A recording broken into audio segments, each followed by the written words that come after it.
الحمد لله الحمد لله خالق الوجود من العدم وجاعل النور من الظلم ومخرج الصبر من الألم فملقي التوبة على الندم فنشكره على المصائب كما نشكره على النعم ونصلي على رسوله الأكرم ذي الشرف الأشم والنور الأتم والكتاب المحكم وكمال النبيين والخاتم سيد ولد آدم الذي بشر به عيسى بن مريم ودعا لبعثته إبراهيم عليه السلام حين كان يرفع قواعد بيت الله المحرم، فصلى الله عليه وسلم وعلى أتباعه خير الأمم الذين بارك الله بهم كافة الناس العرب منهم والعجم.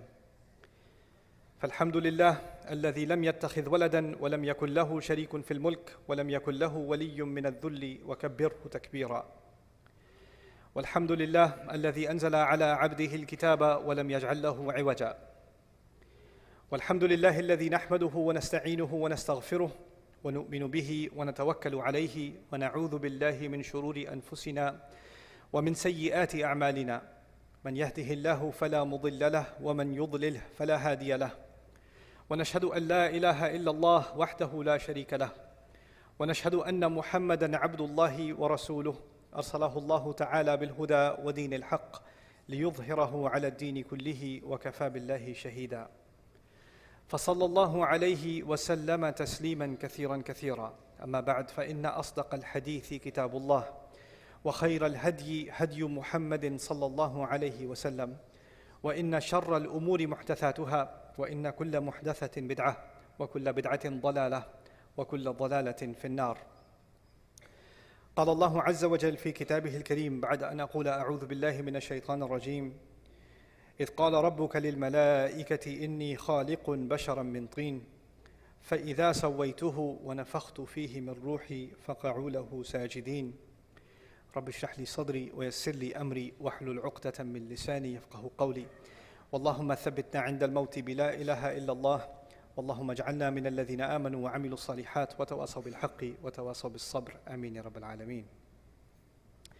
In today's khutbah, I'd like to share with you some important lessons that I need reminding of, and you all, I believe, also do too, from what Allah describes in the story of Adam alayhi salam, particularly something that I want to share with you about Iblis today.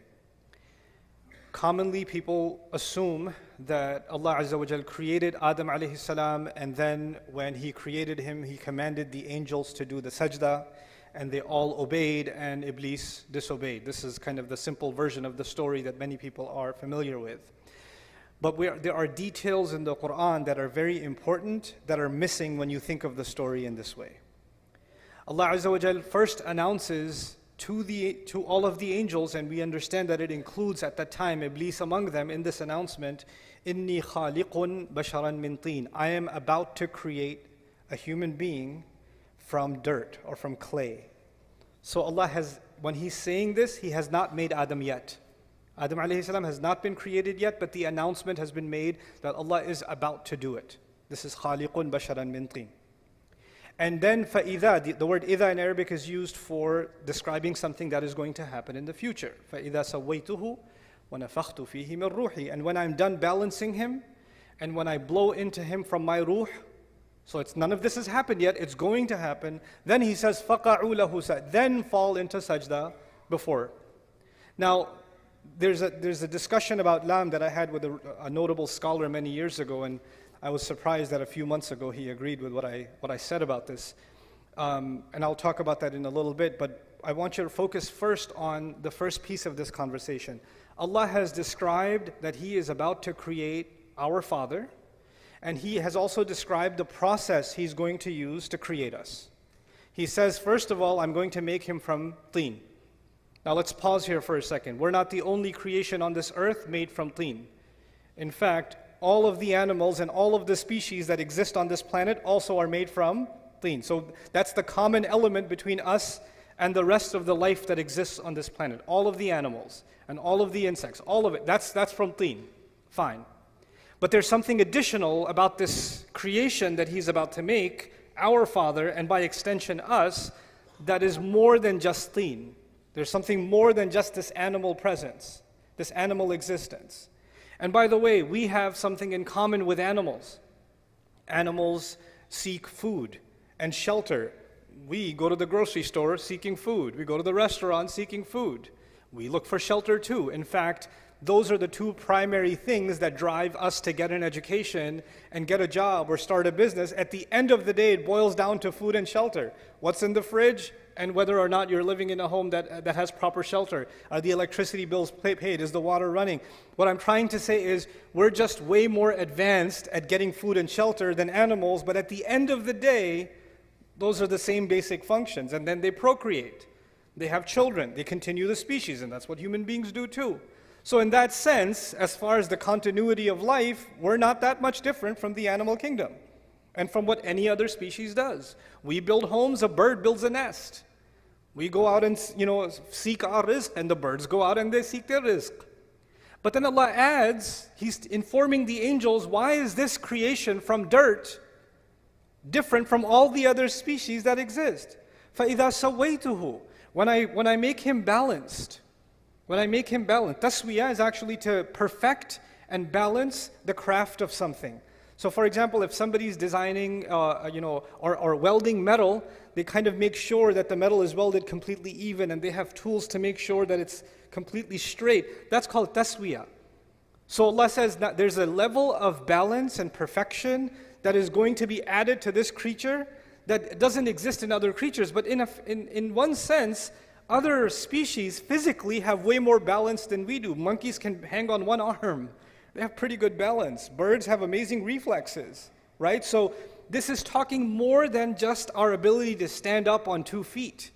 Allah is telling us that human beings will have an ability to balance opposing things.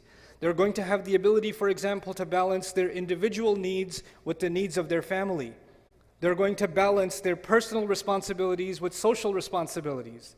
They're going to balance their rights and their responsibilities. They're going to balance, our entire life is actually going to amount to balance. And in fact, today, now, there's a multi-million-dollar industry that, teaches, successful people, business people, executives, they attend these work-life balance seminars, right, to achieve balance. And Allah says that human beings have the potential, this human being will have the potential to live a life that is evened out, that's balanced. That's one of the great qualities of the human being that Allah describes that's going to make him amazing. So first, he's made like every other animal, but then he's got this remarkable ability to balance things.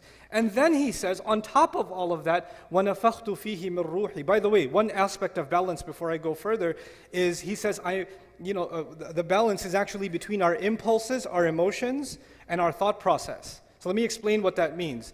When a hungry dog sees something, it goes and it bites it. It doesn't think about the consequences. There's the emotion and then there's the action. That's it. But human beings, they can look at something and say, no, that's illegal. No, that's haram.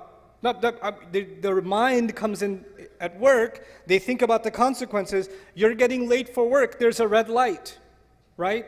You have the ability to balance your emotion, your need, your desire to get to work early, but your need to abide by the law and stop at the red light. We're able to balance our thoughts and our emotions. Unlike other species, when they have an emotion, they have an impulse, they jump on it. They react. But we can think about the consequences. We can think about the long term. We can hold ourselves back. That's actually one of the great names of our intellect in the Quran is Al-Hijr and An-Nuha. These are words that are used to describe our intellect. And Al-Hijr means a boulder, a rock, because a rock is a barrier to moving forward. And An-Nuha is prevention, because our mind prevents us from doing stupid things. It gets in our way, and sometimes, I get overwhelmed with emotions and we make stupid decisions. Or we say things we shouldn't have said, or we do things we shouldn't have done because we weren't thinking at the time, because we let our emotions get out of balance, right? So Allah Azza wa Jalla here says, human beings will be made with this amazing ability of balance. Then He says, وَنَفَخْتُ فِيهِ مِنْ رُوحِي. And then on top of that, I will blow into him from my own ruh, meaning the ruh that Allah especially designed for this human being, this special spiritual connection, this special thing that will connect him, this human being, and Allah together in a unique way, in this unique, powerful way. That's what's going to be inside him. So this ruh is inside him, unlike other animals and other species, there's a special kind of thing, a special kind of light inside this human being. So he's made up of these three things. He's made up of dirt, and he's made up of this balance, and he's made up of this ruh. Three components Allah described in this ayah, and He let the angels know these are the three parts that will make this human being amazing. And when these three things come together, then فَقَعُوا لَهُ سَاجِدِينَ, then fall into sajda. So when you study sajda in the Quran, you learn something. If you just scan the entire Quran and look at where Allah talks about sajda. Allah talks about sajda when something incredible happens. Allah talks about sajda when a miracle happens. When the sorcerers, the magicians, saw the staff of Musa turn into a snake, a giant snake, and eat whatever ma ya'fikun, whatever they had made up, they couldn't help themselves. They fell into sajda. When Christian people came to visit Rasulullah sallallahu alaihi wasallam, and they heard the Quran, تَرَى أَعْيُنَهُمْ تَفِيضُ مِنَ الدَّمْعِ, you're going to see their eyes start rolling with tears. يَخِرُّونَ لِلْأَذْقَانِ سُجَّدًا, they fall on their face. And they heard the Quran, تَرَى أَعْيُنَهُمْ تَفِيضُ مِنَ الدَّمْعِ, you're going to see their eyes start rolling with tears. يَخِرُّونَ لِلْأَذْقَانِ سُجَّدًا, they fall on their faces in sajda because they're so overwhelmed by the miracle of the Quran. There's even an incident in the seerah of the Prophet ﷺ where when the ayah, the kuffar were listening. The kuffar, they don't even believe in the Quran. They were listening. فَأَنذَرْتُكُمْ صَاعِقَةً مثل صاعقة عاد وثمود. When the ayah came, I warn you of a thunderbolt like the one that came to Ad and Thamud. They fell into sajda. They couldn't even help themselves.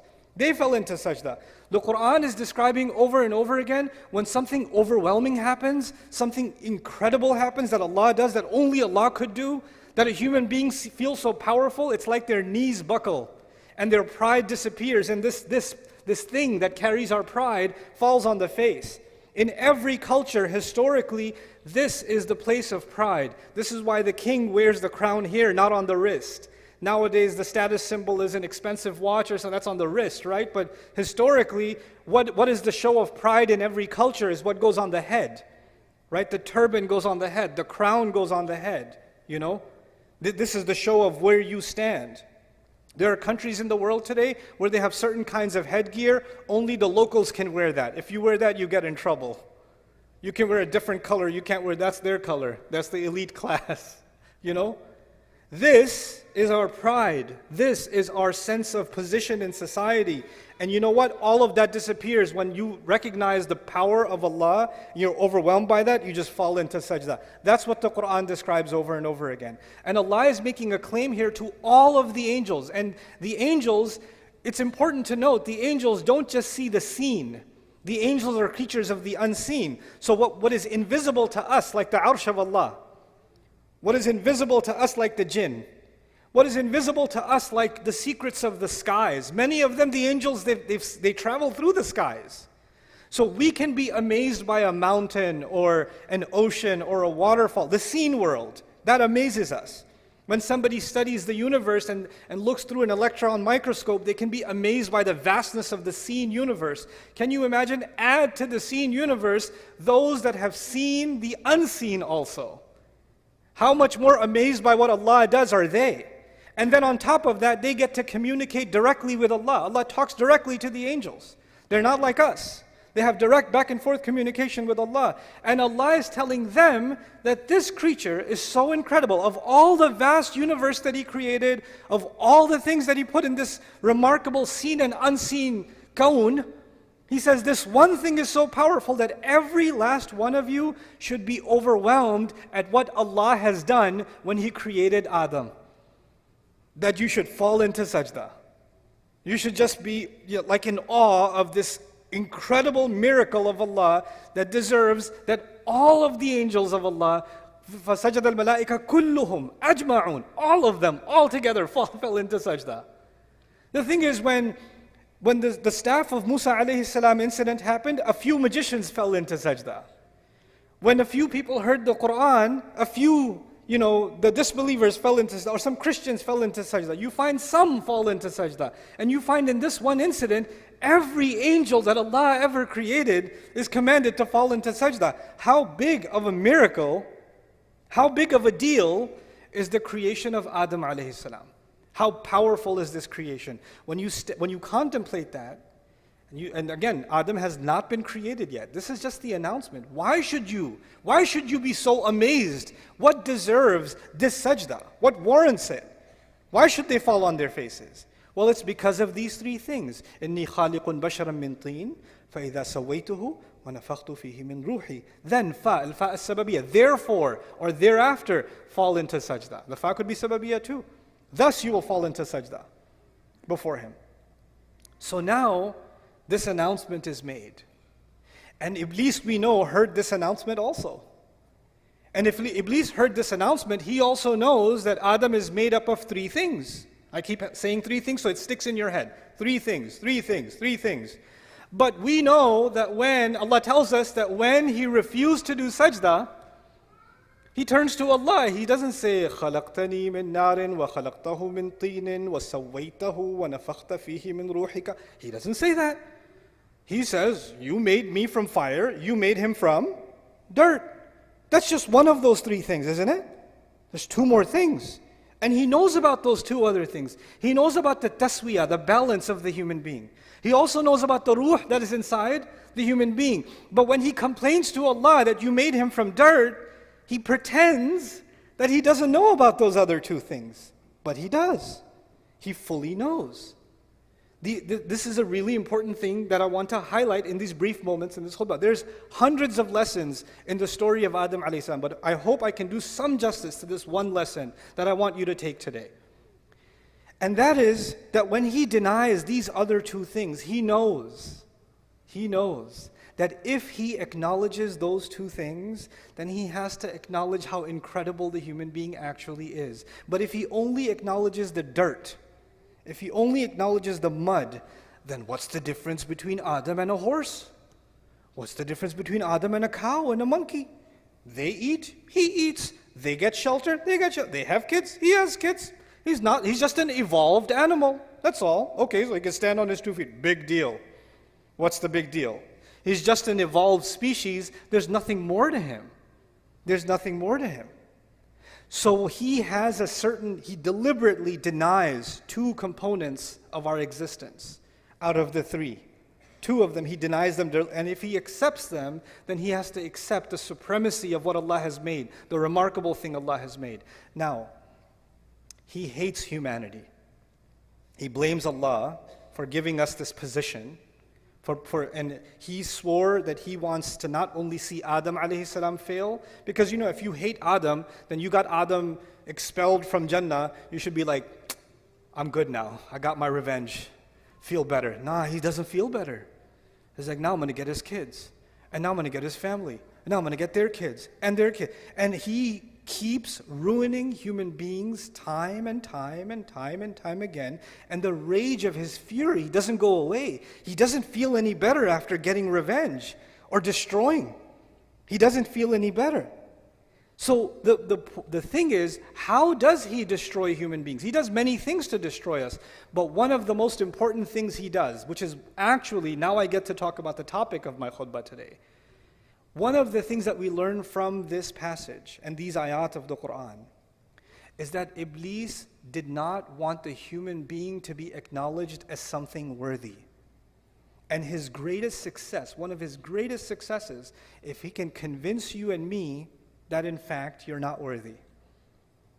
Self-worth, valuing yourself, respecting yourself as a human being, is actually one of the great crises in the world today. People in the world of sociology, people in the world of psychology, people in families across the world are facing a crisis of people who don't see any worth in themselves. Oh, I used to have a job, but I'm retired now. Nobody cares about my opinion. I'm worthless. I just sit home all day. My son has a job. My daughters are gone away to college, and I'm just useless here. I'm just a burden on everyone. There's an old man sitting in his home thinking he's completely worthless. All I can do is just go to the masjid and come back, but I live with this worthlessness inside me. It's just better if I just die. These are the thoughts he has inside. He doesn't say it. Sometimes he even says it. He lives with this worthlessness. A young man lives with worthlessness. He says, my brother graduated, my cousin got a job, everybody else is doing better, this one already got married, look at me, I've got nothing. I didn't accomplish any of those things. Oh, I wasted so many years. I should have done this. I should have done that. Everybody tells me I'm a loser. I must be a loser. What does Iblis want to do? He wants to get people to say things around you in your life. They'll say things to you that make you feel worthless. They don't even realize they're doing it. They don't even realize it.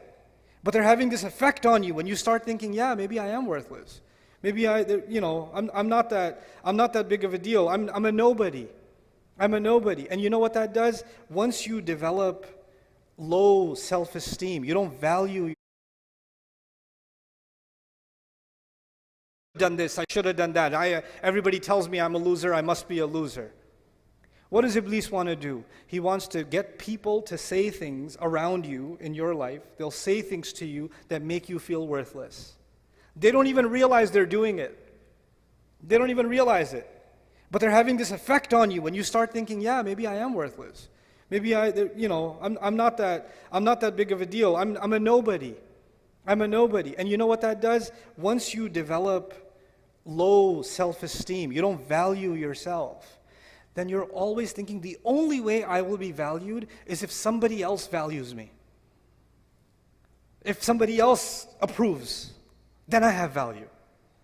So I'm gonna take a picture of myself. I'm gonna make sure I change all the filters enough times, and then I'm gonna post it online, and I'm gonna wait for somebody to do this, or somebody to put one of these, or at least a mashallah or something. Give me something, because if somebody gives me, I have some value.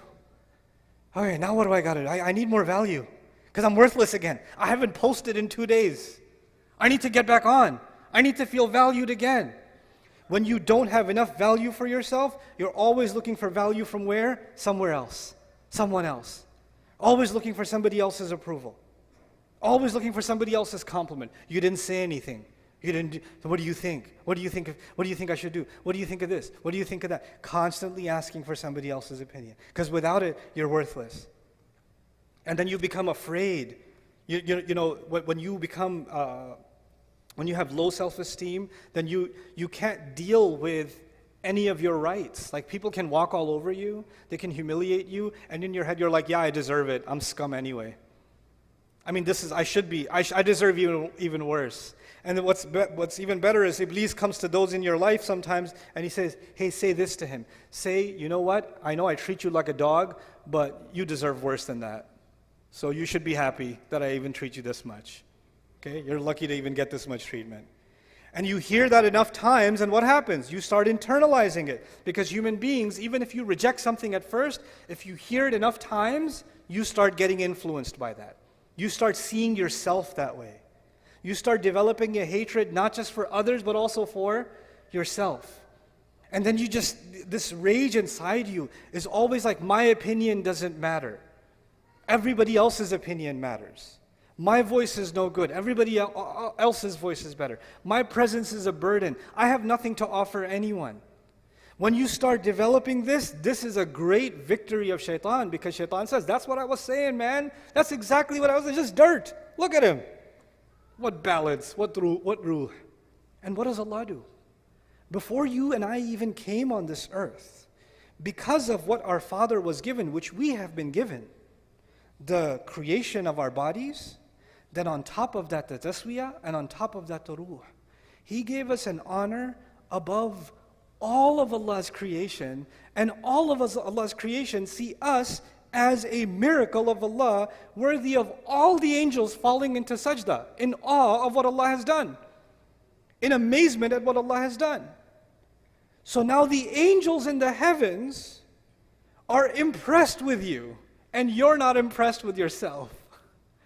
You think you're worthless. Allah says in the Quran, وَلَقَدْ كَرَّمْنَا بَنِي آدَمَ. We honored the children of Adam. We honored the children of Adam. You know what this ayah teaches me? It teaches me I don't have to look for validation from anybody else. I can look for, did I do a good job or not? I should check. Did the food come out? You shouldn't take this lesson and say, you know what? I don't need anybody else's opinion. Now, I'm going to go home and pour all the salt into the food and then cook it and say, how does it taste? Well, I don't care about your opinion because Allah has honored me. That's not what I'm saying. That's not what I'm saying at all. We do need to get correction from each other. And by the way, when you value yourself, then being criticized is not humiliation.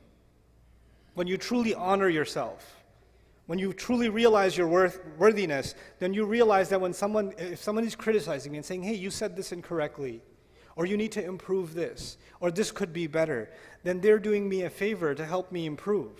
I don't feel like I'm being insulted, because when you have really low self-worth, then criticism feels like you're being pushed even lower down. But that feeling goes away once you have value for yourself. Once you recognize Allah has given me value.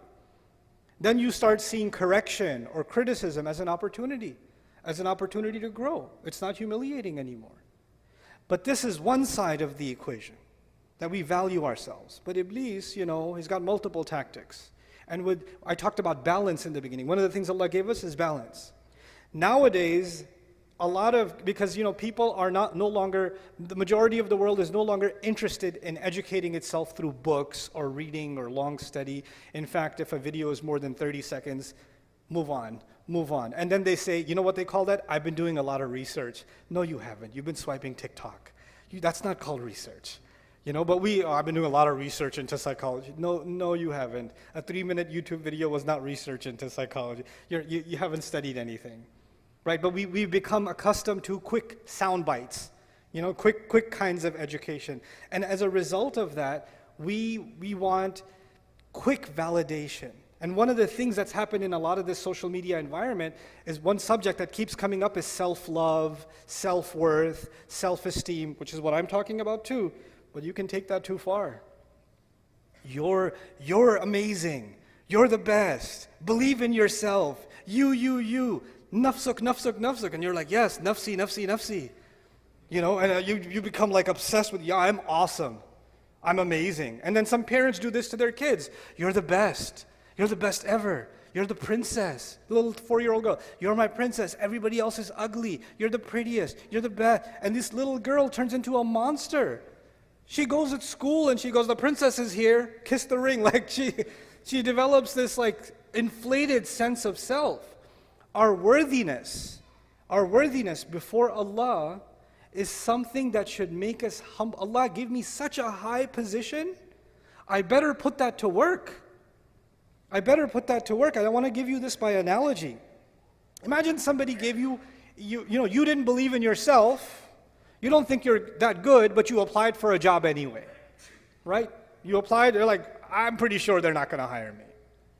You get a call back and they want to give you the executive position, way higher. And from what you know of yourself, you're like, I'm so not qualified for this.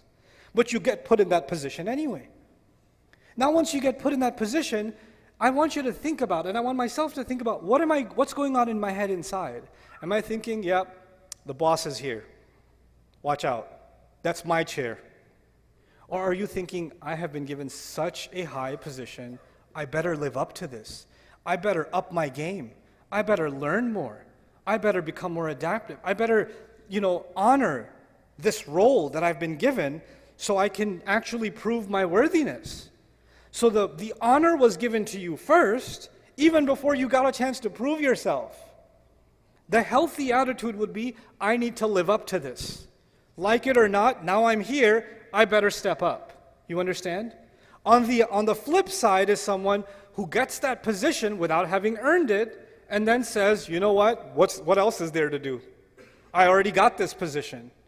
Now I can look down at everybody else who doesn't have this position. Fake it till you make it, right? That's not how this works. This is actually the reality of arrogance.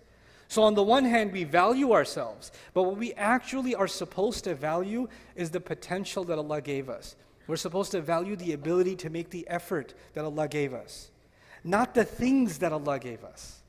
The things that Allah gave us, He can give to anybody else. And these things will come and they will go. But the only thing of value before Allah and before ourselves should actually be just our efforts. وَأَن لَيْسَ لِلْإِنسَانِ إِلَّا مَا سَعَى.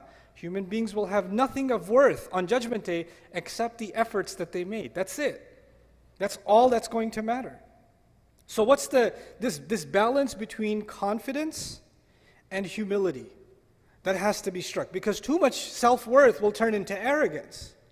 and too much humility, then you start thinking, I'm nothing, I'm nobody. I'll give you an example of this that I saw in the Islamic space.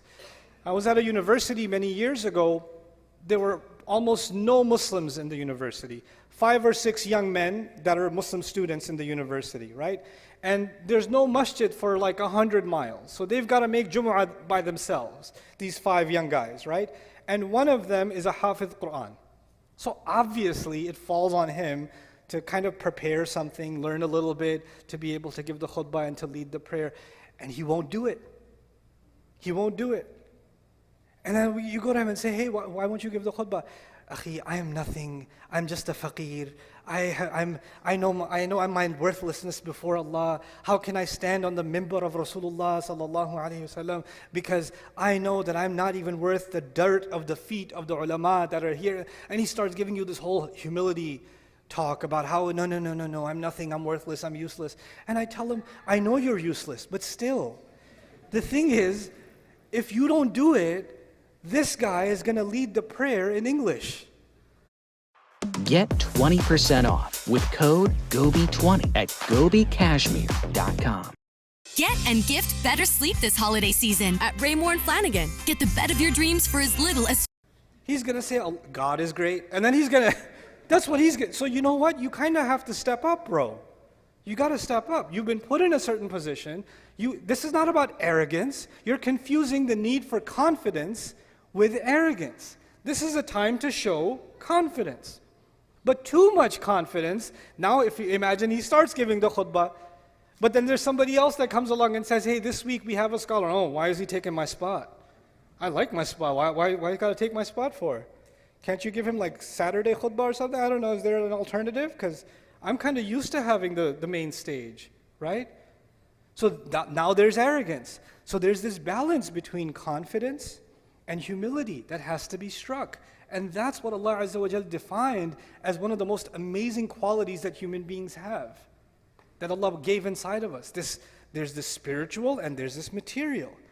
There's this confidence and there's this humility, and they both coexist. There's taswiyah all the time. And it's remarkable, right, that on the one hand Allah mentioned dirt, and on the other hand Allah mentioned the ruh, the two opposites, and in between them He mentioned balance. فَإِذَا سَوَيْتُهُ وَنَفَخْتُ فِيهِ مِنْ رُوحِي. SubhanAllah.